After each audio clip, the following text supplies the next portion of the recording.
Selamat datang, jiwa-jiwa yang terpilih.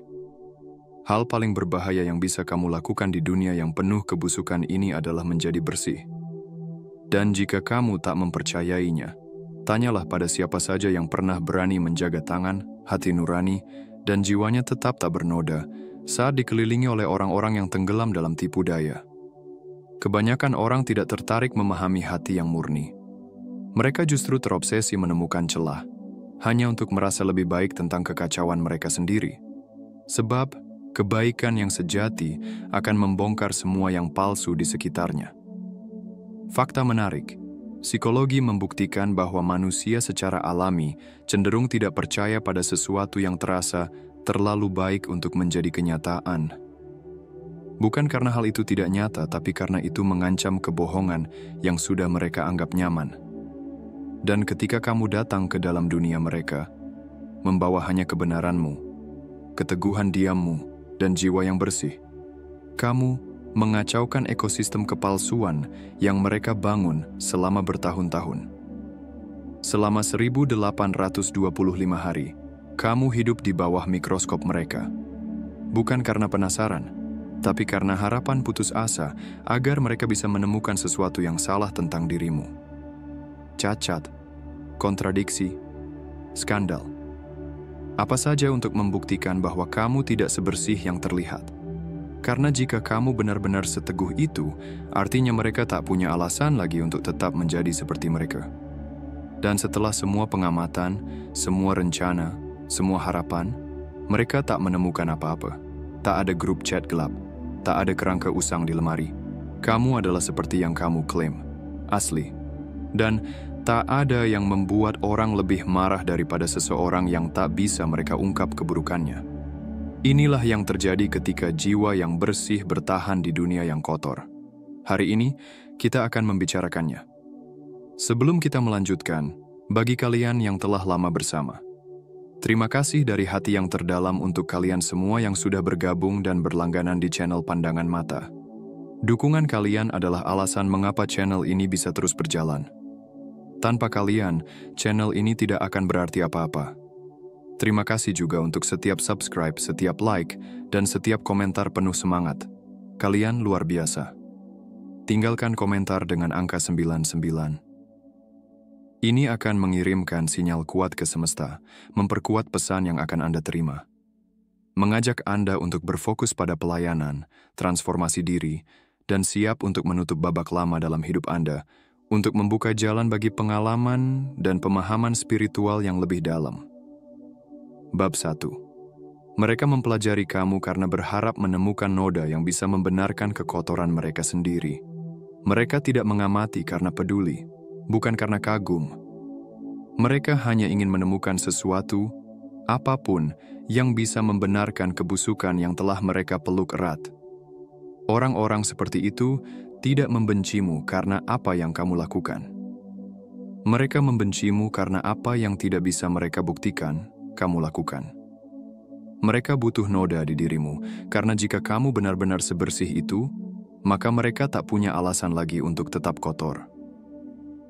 Selama 5 tahun penuh, mereka menunggu kamu terpeleset, berbohong, marah, atau memperlihatkan cacat tersembunyi yang bisa mereka sebarkan. Bukan karena mereka berpikir kamu sempurna, tapi karena mereka butuh kamu tidak sempurna. Setiap kali kamu diam saat diprovokasi, setiap kali kamu memilih pergi ketika bisa saja membalas, setiap kali kamu menegakkan kepala saat mereka berbisik di belakangmu, semua itu membuat mereka makin gila. Karena jika kamu bukan ular seperti mereka, jika kamu tidak menyembunyikan kegelapan seperti yang mereka telan tiap malam, itu berarti mereka memilih menjadi apa yang kamu tolak untuk menjadi, dan manusia lebih suka menghancurkan kebenaran daripada menghadapinya. Mereka yakinkan diri bahwa kamu pasti berpura-pura. Tak mungkin seseorang sebegitu teguh, sebegitu tenang, sebegitu tak terguncang. Mereka sebut kamu palsu, terlalu sempurna, penipu. Bukan karena perbuatanmu, tapi karena keberadaanmu memaksa mereka menghadapi sisi diri mereka sendiri yang mereka sembunyikan. Semakin lama kamu berjalan tegap di tengah kekacauan mereka, semakin mereka putus asa mencari keburukan dalam dirimu. Itu bukan rasa ingin tahu. Itu insting bertahan. Mereka perlu meyakinkan diri bahwa kebaikan itu hanya mitos. Karena jika kamu nyata, maka semua alasan, pengkhianatan, dan kepengecutan mereka tak punya pembelaan lagi. Dan saat mereka tak menemukan apa-apa, bukan kelegaan yang mereka rasakan, tapi amarah. Bab kedua, kemurnianmu menyorot kebusukan dalam jiwa mereka. Kehadiranmu bukan sekadar terlihat. Itu mengganggu mereka dalam cara yang tak bisa mereka jelaskan. Kamu tak perlu berkata apa-apa. Namun entah bagaimana, kamu membuat orang merasa tidak nyaman hanya dengan berada di tempat yang sama. Bukan karena kesombongan, bukan karena sikap buruk, dan jelas bukan karena kamu berbuat salah. Tapi karena jiwamu yang bersih membongkar semua yang coba mereka sembunyikan. Kebohongan yang mereka katakan, pertemanan palsu yang mereka rawat, perilaku licik yang mereka sembunyikan di balik pintu tertutup, semuanya jadi terasa terlalu nyata ketika kamu ada di sana. Orang-orang senang mengelilingi diri mereka dengan orang lain yang sama-sama memiliki kekurangan, sama-sama berantakan, dan sama-sama rusak di tempat yang sama. Itu membuat rasa bersalah mereka lebih mudah ditelan. Tapi ketika seseorang memasuki ruangan dengan cara yang berbeda, yang tidak perlu merendahkan orang lain untuk merasa tinggi, yang tidak tertawa pada lelucon kejam hanya demi diterima, suasana pun berubah. Kamu bahkan tidak menyadarinya, tapi energimu bertindak seperti cermin. Dan entah mereka mau atau tidak, mereka menangkap sekilas bagian dari diri mereka yang selama ini mereka kubur. Itulah mengapa mereka terus memperhatikanmu. Bukan karena mereka peduli dengan apa yang kamu lakukan, tapi karena kamu membuat mereka merasakan hal-hal yang belum siap mereka hadapi. Mereka membandingkan perilaku mereka dengan milikmu tanpa sadar. Setiap tindakan kecil yang penuh kebaikan, setiap kali kamu menepati janji, setiap momen saat kamu menangani situasi dengan penuh ketenangan, alih-alih balas dendam yang kekanak-kanakan, itu menjadi pengingat bahwa mereka juga bisa saja membuat pilihan yang berbeda. Dan tak ada yang lebih menyakitkan daripada menyadari bahwa kamu punya pilihan yang sama dengan orang lain, tapi memilih jalan yang lebih rendah. Kamu tidak bermaksud membuat mereka merasa seperti itu. Itu bukan misimu untuk membuka aib siapapun, tapi cahaya tidak perlu mengumumkan dirinya. Ia hanya bersinar, dan kegelapan akan selalu merasa gelisah di hadapannya. Bab 3. Mereka tidak ingin memahami dirimu. Mereka ingin membuka topengmu. Mereka bukan ingin mengerti siapa dirimu.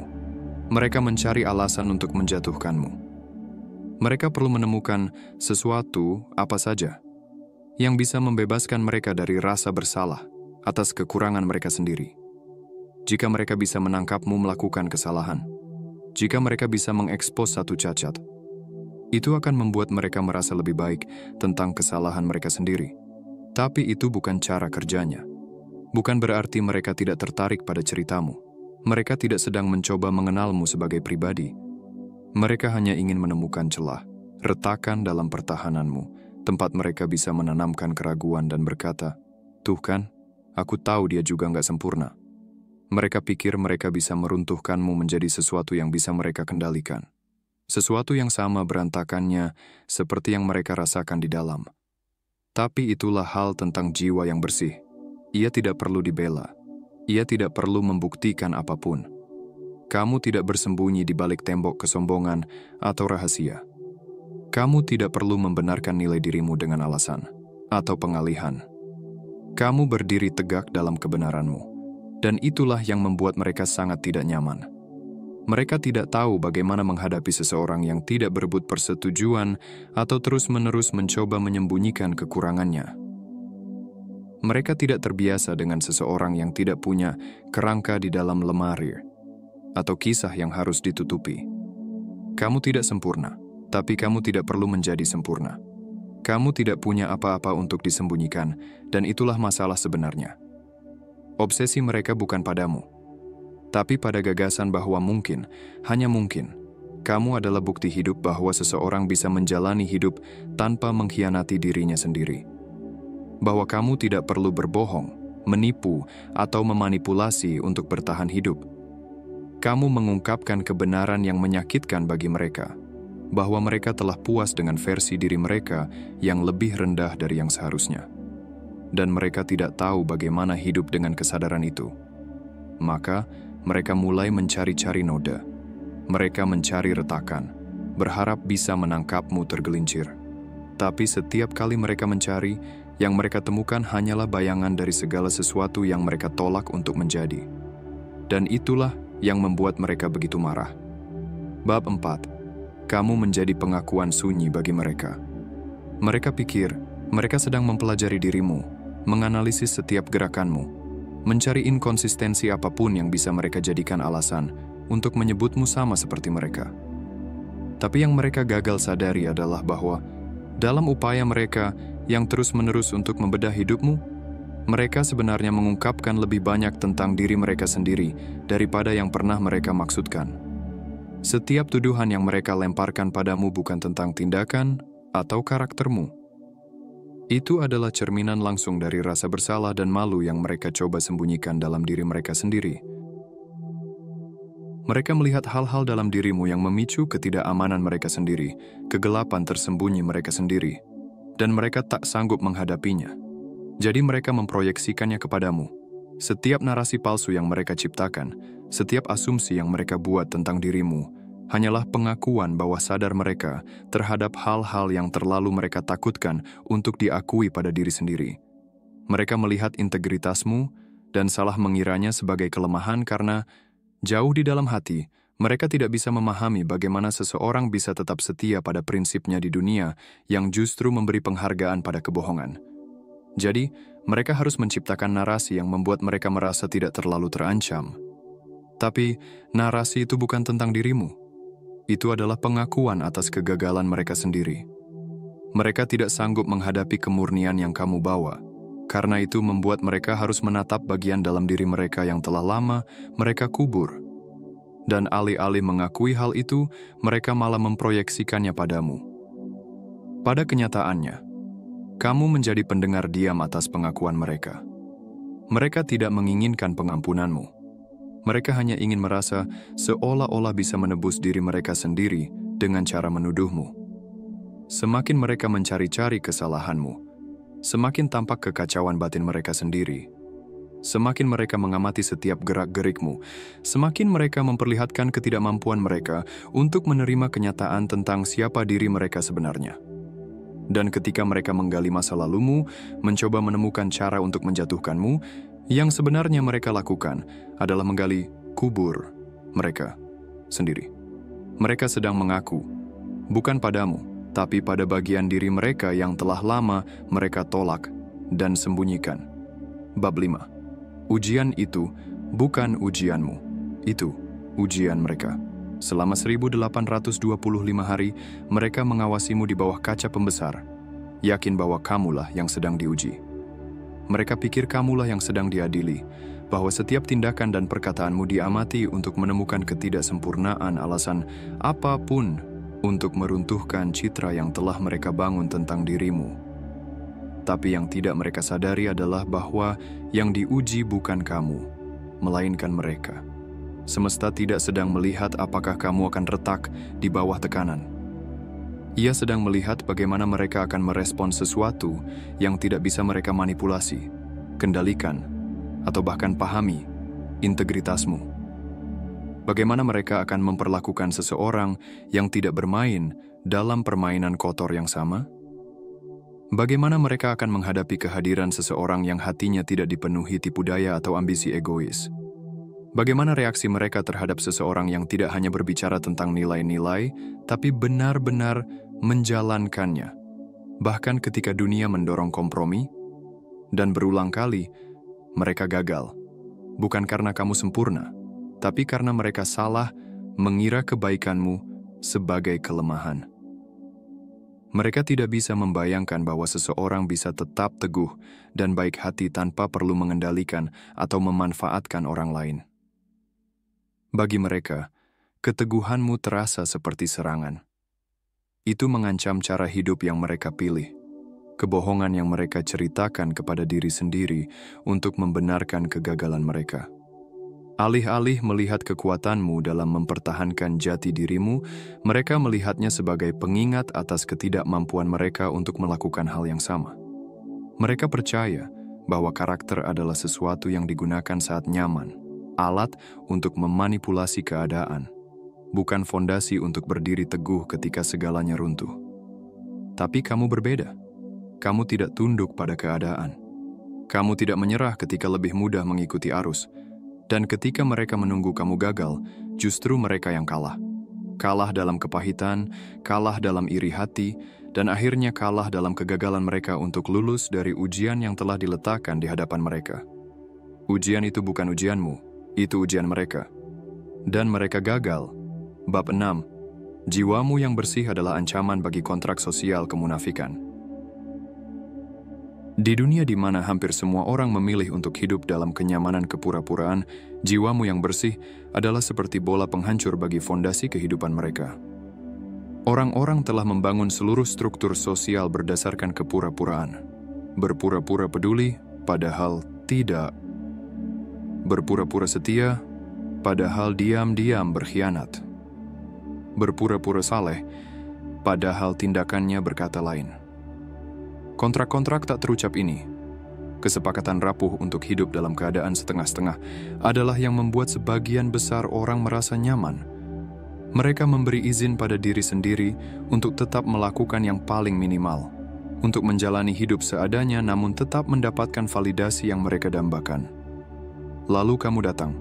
Kamu tidak hanya berpura-pura, kamu hidup berdasarkan standar yang hanya mereka bicarakan, dan itu adalah sebuah ancaman. Dengan benar-benar mewujudkan nilai-nilai kebaikan, kamu menghancurkan keseimbangan rapuh yang telah mereka bangun antara kontradiksi batin mereka dan topeng yang mereka pakai di hadapan dunia. Komitmenmu terhadap kebenaran, integritas, dan kejujuran bukan hanya sesuatu yang dikagumi oleh sebagian orang. Itu membuat sebagian lainnya merasa tidak nyaman, karena hal itu membongkar kebohongan yang selama ini mereka yakini sebagai sesuatu yang diperlukan untuk bertahan hidup. Kamu tidak datang hanya untuk bermain sesuai aturan. Kamu tidak pura-pura bahwa semuanya baik-baik saja ketika kenyataannya tidak. Kamu tidak memilih jalan mudah berupa kemalasan moral atau kenyamanan semu. Dan dengan melakukan itu, kamu mengguncang semua keyakinan mereka tentang bagaimana dunia ini seharusnya bekerja. Setiap kali kamu tidak ikut bergosip, setiap kali kamu memilih diam ketika mereka berharap kamu ikut menghakimi, setiap kali kamu menolak mengorbankan nilai-nilai yang kamu pegang, kamu sedang meruntuhkan dasar dari kontrak sosial mereka. Itu seperti menunjukkan cermin kepada kemunafikan mereka sendiri. Dan tidak ada seorang pun yang suka melihat bayangan dirinya dalam pantulan semacam itu. Jiwamu yang bersih bukan hanya menantang tindakan mereka. Itu menantang cara hidup mereka. Itu membuat mereka sadar bahwa mereka hidup dalam kepura-puraan, dan mungkin, hanya mungkin, mereka tidak perlu hidup seperti itu. Tapi alih-alih berubah, mereka lebih memilih menuduhmu terlalu baik, karena itu jauh lebih mudah daripada menghadapi kenyataan bahwa mereka sendiri tidak punya integritas. Bab 7, mereka diam-diam iri terhadap beban yang bisa kamu pikul tanpa hancur. Mereka melihat betapa berat beban di pundakmu dan mereka tidak mengerti mengapa kamu tidak runtuh. Mereka menyaksikan kamu dikhianati berulang kali melalui kesendirian yang bisa menghancurkan banyak orang dan menanggung beban yang tak terlihat oleh siapapun. Tapi kamu tetap tegar. Kamu tidak goyah. Kamu tidak menjerit minta tolong atau hancur di bawah tekanan. Dan itu menakutkan bagi mereka. Bukan kesempurnaanmu yang mengganggu mereka, tapi ketangguhanmu yang tak bisa dijelaskan. Bagian dari dirimu yang menolak untuk menyerah, menolak untuk hancur, tak peduli seberapa keras hidup menghantam. Kekuatanmu, ketahananmu yang diam-diam, membuat mereka merasa kecil.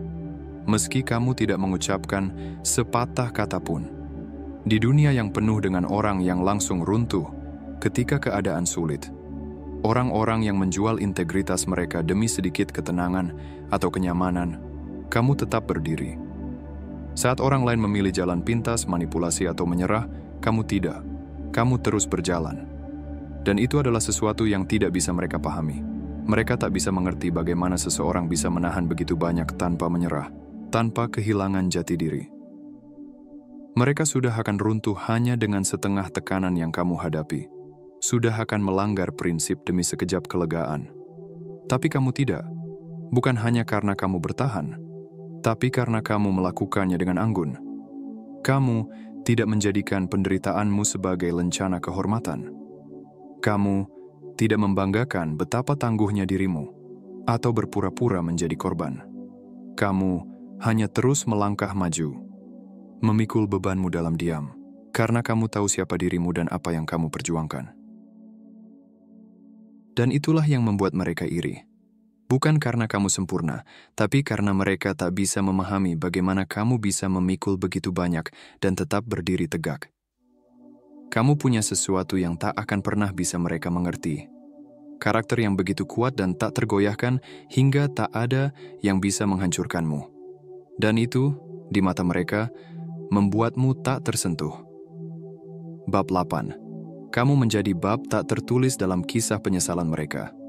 Dalam cerita yang akan mereka sampaikan tentang hidup mereka, namamu akan menjadi nama yang diam-diam dilewati, tersembunyi dalam catatan kaki penyesalan mereka. Mereka tidak akan menyebutmu di masa depan karena mengakuimu berarti menghadapi semua hal yang gagal mereka lakukan, semua hal yang mereka pilih untuk tidak menjadi. Kamu adalah jalan yang mereka lihat, tapi tak punya keberanian untuk menapakinya. Kamu adalah integritas yang bisa saja mereka peluk, tapi justru mereka tinggalkan. Dan jauh di lubuk hati, mereka tahu kamu adalah segalanya yang selama ini mereka pura-pura menjadi. Segala yang mereka klaim mereka hargai, tapi tidak pernah cukup kuat untuk mewujudkannya. Saat mereka mengenang hidup mereka, bab tentangmu akan menjadi bagian yang tidak cocok dengan narasi penuh alasan, pembenaran diri, dan kompromi nyaman. Kamu adalah standar yang tak bisa mereka capai. Bukan karena mereka tak mampu, tapi karena mereka terlalu takut untuk menuntut itu dari diri mereka sendiri. Kamu memaksa mereka untuk menghadapi versi diri mereka yang seharusnya bisa mereka wujudkan. Jika saja mereka memilih kejujuran daripada kenyamanan, keberanian daripada rasa takut, dan integritas daripada godaan jalan pintas. Dan itu menyakitkan bagi mereka setiap hari. Hidupmu, pilihan-pilihanmu, komitmenmu yang tak tergoyahkan untuk menjadi dirimu yang sejati, itu adalah cermin yang tak pernah bisa mereka tatap. Dalam saat-saat renungan yang paling sunyi, mereka akan memikirkanmu dan merasakan perih karena mereka telah meninggalkan apa yang sebenarnya mereka tahu sebagai kebenaran. Mereka tak akan pernah mengakuinya, bahkan kepada diri sendiri. Tapi di suatu tempat dalam hati mereka, mereka tahu bahwa dalam dirimu, mereka melihat potensi yang mereka biarkan tergelincir dari genggaman mereka. Kamu menjadi bab yang tak tertulis. Bukan karena kamu tidak penting, tapi karena keberadaanmu mengungkap penyesalan mereka yang paling dalam. Dan ketika kisah hidup mereka diceritakan, ketidakhadiranmu akan lebih lantang daripada semua kata yang bisa mereka ucapkan. Bab 9. Kamu adalah contoh yang membongkar semua alasan mereka. Setiap kali mereka mengucapkan kalimat, "Memang begitulah dunia ini bekerja," keberadaanmu adalah tantangan terhadap narasi itu. Kamu tidak sekadar menerima dunia apa adanya, kamu menolak dibentuk oleh kekejamannya. Dan dengan begitu, kamu membongkar kebohongan yang mereka ceritakan kepada diri sendiri untuk membenarkan kegagalan mereka. Kamu tidak goyah ketika segalanya menjadi sulit. Kamu tidak tunduk saat hidup menuntutmu untuk mengorbankan nilai-nilaimu. Kamu tetap teguh bahkan ketika api membakar begitu panas. Dan setiap langkah yang kamu ambil membuat mereka tak bisa lagi berlindung di balik alasan mereka. Selama bertahun-tahun, mereka bersandar pada keyakinan bahwa dunia itu dingin, bahwa manusia itu egois, bahwa kebohongan adalah mekanisme bertahan hidup. Mereka meyakinkan diri bahwa pengkhianatan itu normal, bahwa orang-orang yang malas secara moral hanyalah pemain yang lebih cerdas, bahwa tidak apa-apa mengambil jalan pintas, karena semua orang juga melakukannya. Lalu kamu datang dan menjadi bukti hidup bahwa ada cara lain. Kamu tidak perlu memanipulasi, berbohong, atau mengkhianati orang lain untuk berhasil. Kamu tidak perlu mengorbankan integritasmu untuk bertahan di dunia yang sering kali kejam. Kamu berdiri teguh pada keyakinanmu. Bahkan ketika menyerah, tampak jauh lebih mudah. Kamu tidak tunduk pada keyakinan beracun yang diterima orang lain sebagai kebenaran, dan setiap kali mereka melihatmu berjalan melewati badai tanpa kehilangan jati dirimu, itu menggerogoti mereka dari dalam. Mereka tidak bisa lagi bersembunyi di balik alasan-alasan mereka.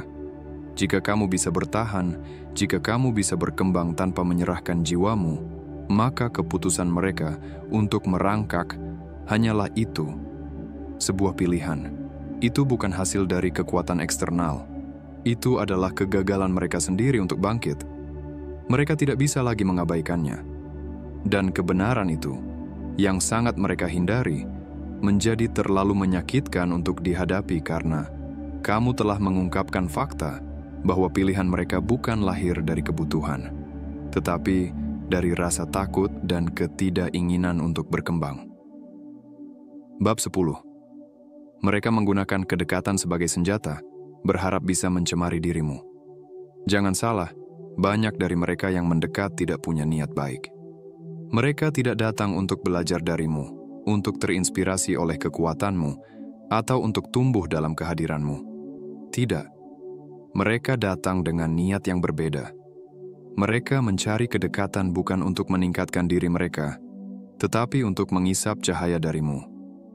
Mereka pikir, jika cukup dekat, mereka bisa menyerap sebagian energimu, kemurnianmu, dan menggunakannya untuk memenuhi agenda mereka sendiri. Mereka percaya bahwa berada di dekatmu akan memberi mereka kekuatan untuk memanipulasi, membentuk ulang, atau merusak esensimu menjadi sesuatu yang lebih mudah diterima demi kenyamanan mereka. Mereka tidak tertarik pada keaslianmu. Mereka tertarik karena jiwamu bersih dan tidak tercemar oleh kotoran tempat mereka berenang. Mereka melihat kekuatanmu, kejernihanmu, dan mereka berpikir dengan mendekat. Mereka bisa menemukan cara untuk mencemari dirimu, untuk meyakinkanmu bahwa cara berpikir mereka, ketidakjujuran mereka adalah jalan yang benar. Tapi mereka tidak memahami bahwa mereka tidak berdaya di hadapan inti dirimu yang tak tergoyahkan. Mereka meremehkan betapa tidak terganggunya kamu terhadap upaya mereka memaksamu mengikuti kehendak mereka. Mereka mencoba memanipulasi situasi, menanamkan keraguan, atau mendorongmu menuju tingkat kepalsuan mereka. Tapi kamu tetap tak tersentuh. Cahayamu bukan sesuatu yang bisa mereka redupkan. Ketenanganmu bukan sesuatu yang bisa mereka ganggu. Seberapa dekat pun mereka tak bisa menghancurkanmu. Mereka ingin kamu berkompromi, memberikan kelonggaran demi kenyamanan mereka. Tapi kamu tetap setia pada dirimu sendiri. Kamu tak perlu melawan karena kamu tahu kebenarannya. Kegelapan mereka tidak akan pernah bisa menyentuh cahayamu. Kamu liar, tak terkalahkan, dan semakin mereka mencoba menggunakan kedekatan sebagai senjata, yang terungkap hanyalah kekosongan dalam diri mereka sendiri. Bab 11. Jiwamu adalah cermin yang menolak untuk berbohong. Kebanyakan orang sudah mahir dalam seni refleksi, tapi bukan refleksi dari siapa diri mereka sebenarnya. Mereka telah belajar bagaimana memantulkan apa yang orang lain ingin lihat. Apa yang akan membuat mereka aman, yang membantu mereka diterima, atau yang mendatangkan persetujuan. Mereka menjadi bunglon, menyesuaikan citra mereka agar cocok dengan dunia sekitar, menyatu dengan persona apapun yang diperlukan untuk bertahan hidup. Tapi tidak denganmu. Kamu tetap autentik, dan itu membuatmu berbahaya dengan cara yang tak bisa mereka pahami. Kamu tidak tertarik bermain pura-pura. Kamu tidak mencerminkan harapan, norma sosial, atau versi menyenangkan dari apa yang orang pikir seharusnya kamu jadi. Tidak. Jiwamu adalah cermin yang menolak berbohong. Ia tidak memutarbalikkan kebenaran. Ia tidak melembutkan sudut-sudut tajam.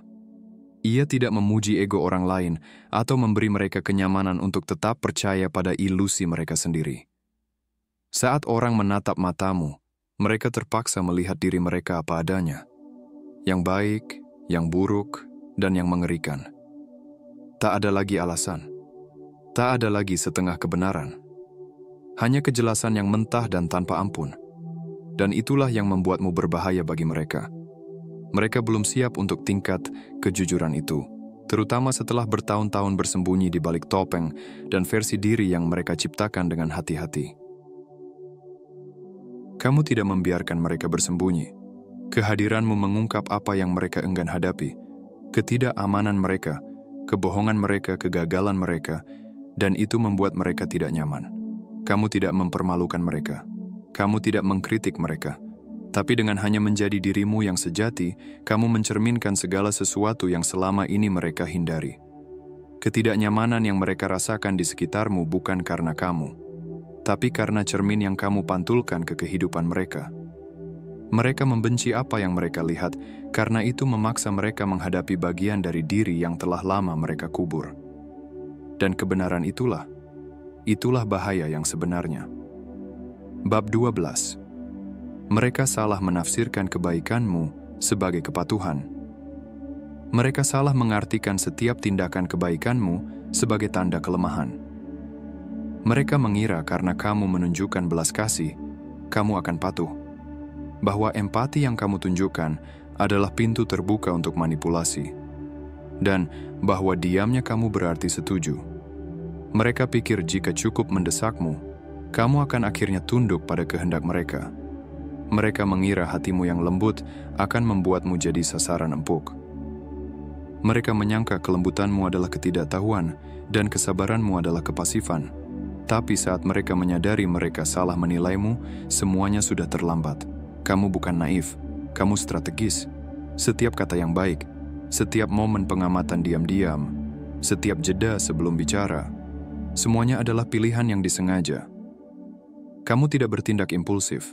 Kamu memahami motivasi orang lebih dalam dari yang bisa mereka bayangkan.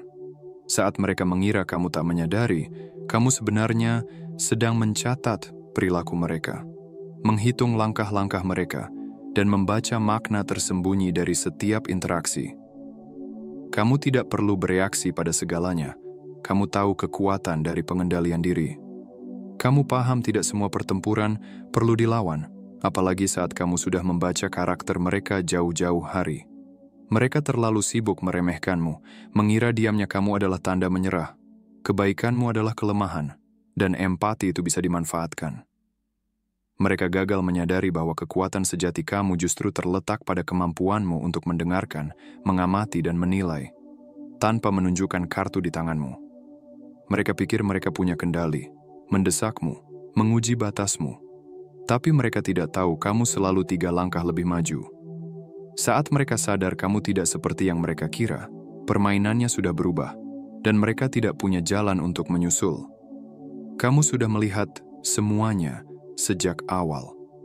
Bab 13.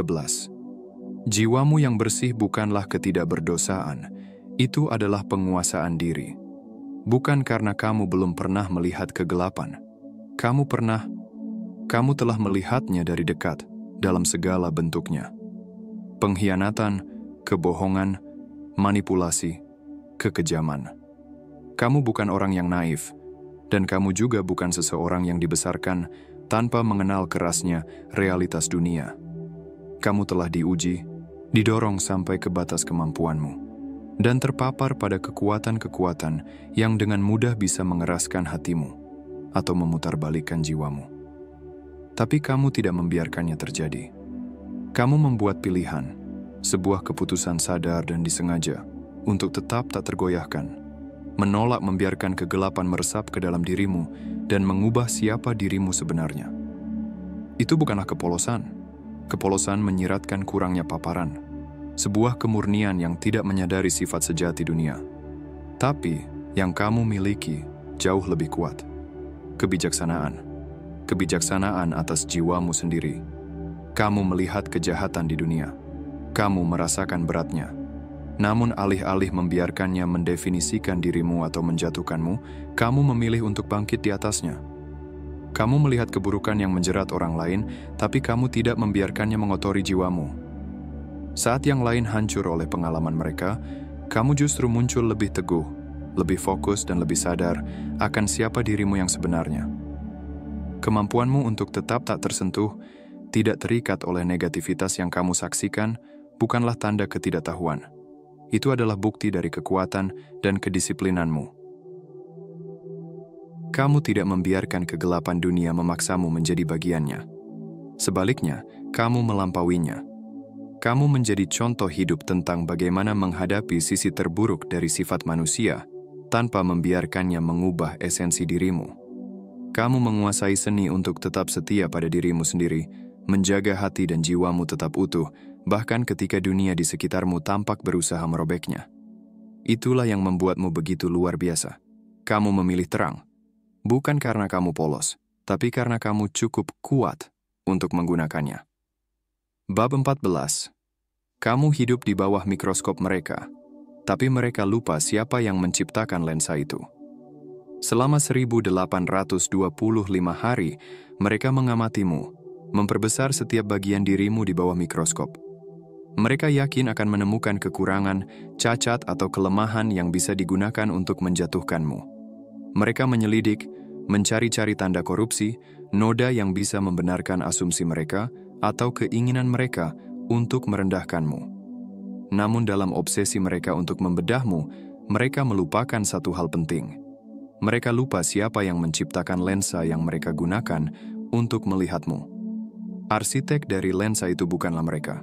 Itu adalah sumber itu sendiri. Semakin mereka memperbesar, semakin jelas terlihat ketuhanan dalam dirimu. Setiap cacat yang mereka pikir temukan, setiap upaya untuk mengurangi nilaimu, justru membuat esensimu bersinar lebih terang. Yang tidak mereka sadari adalah mereka tidak hanya melihat seorang manusia. Mereka sedang melihat pantulan dari sesuatu yang jauh lebih besar, sesuatu yang ilahi. Semakin keras mereka berusaha menjatuhkanmu, semakin mereka memperlihatkan keterbatasan mereka dalam memahami siapa dan apa dirimu yang sebenarnya. Mereka begitu sibuk mencari kotoran dalam dirimu hingga gagal menyadari kemurnian yang ada di depan mata mereka. Semakin mereka memperbesar, semakin mereka menunjukkan ketidaktahuan mereka dan ketidakmampuan untuk melihat melampaui perspektif sempit mereka sendiri. Mereka pikir mereka bisa menghancurkanmu dengan menunjuk cacat-cacatmu, padahal yang mereka ungkap hanyalah keterbatasan mereka dalam memahami kebenaran dari eksistensimu. Pada akhir dari 1825 hari itu, satu-satunya kekotoran yang tersisa hanyalah refleksi mereka sendiri.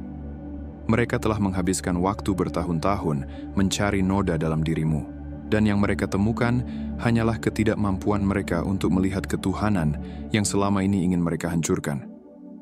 Pada akhirnya, kamu tidak sekadar bertahan dari pengamatan mereka. Kamu berevolusi melampauinya. Setiap upaya untuk mengecilkanmu, mematahkanmu, atau mengubahmu hanya memperjelas kekuatan dan keanggunan yang kamu miliki di dalam. Saat mereka mencoba memanipulasi, memutarbalikkan, dan menghancurkanmu, kamu justru tumbuh lebih kuat, lebih utuh, dan semakin berakar pada tujuanmu.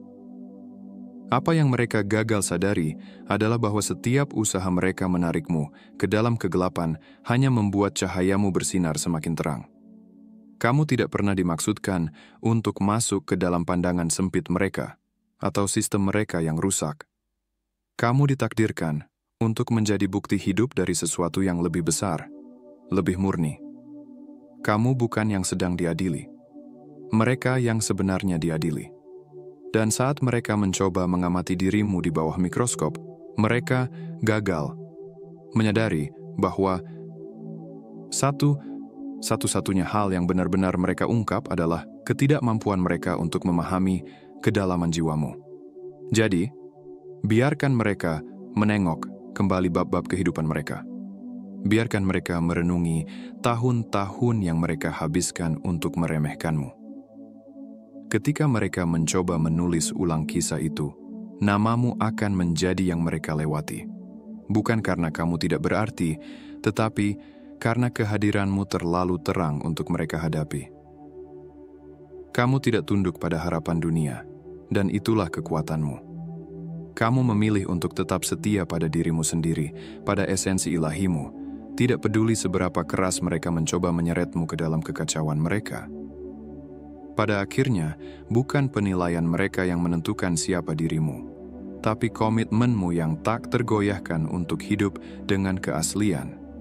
tetap teguh di tengah dunia yang bergolak. Alam semesta melihat apa yang tidak bisa mereka lihat.